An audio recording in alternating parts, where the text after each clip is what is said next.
quand on est habitué à la France, comment est-ce qu'on vit à Dubaï? Alors, disons que la vie sur place, elle est très différente de la vie en France, notamment par le volume, la taille, la hauteur des éléments, des structures.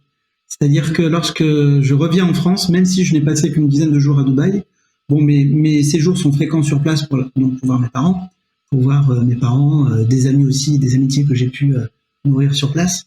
Même en passant un court séjour sur place, lorsque je reviens en France, je suis épaté par alors pas la petitesse, mais par l'authenticité qui est façonnée par la culture, l'histoire de ce pays, qui est résolument différente de celle de Dubaï, parce que finalement, Dubaï s'est construite depuis quelques décennies.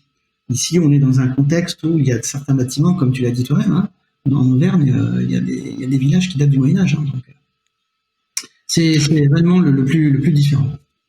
D'accord. Et du coup, à Dubaï, avant qu'il y ait tous les gratte-ciel qu'on imagine, ceux comme moi qui sont jamais allés, mais qui ont vu les images, avant qu'il y ait ces gratte-ciel, il y avait le désert ou il y avait quand même des villages ou...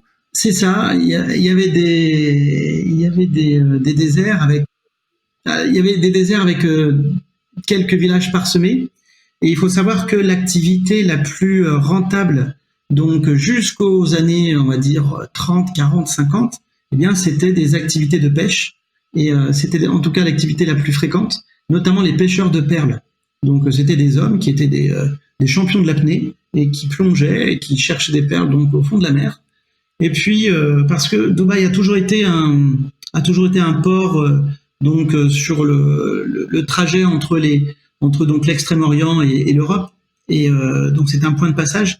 Et puis une fois que les champs de pétrole ont été donc découverts puis exploités, notamment par les Britanniques et les Américains, ça a changé la donne dans la région.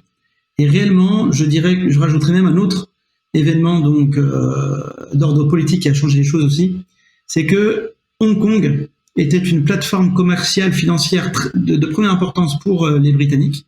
Et une fois qu'elle a été rétrocédée aux Chinois, il fallait une autre métropole orientale qui pouvait donc servir de lien entre l'Orient et l'Occident. Et Dubaï donc a tiré son épingle du jeu. D'accord. En quelle année? Alors, ça s'est passé à la fin des années 90, début des années 2000. Ah oui, d'accord. Oui, d'accord. Oui. Ouais, ça c'est relativement récent du coup. Bien sûr, c'est extrêmement récent.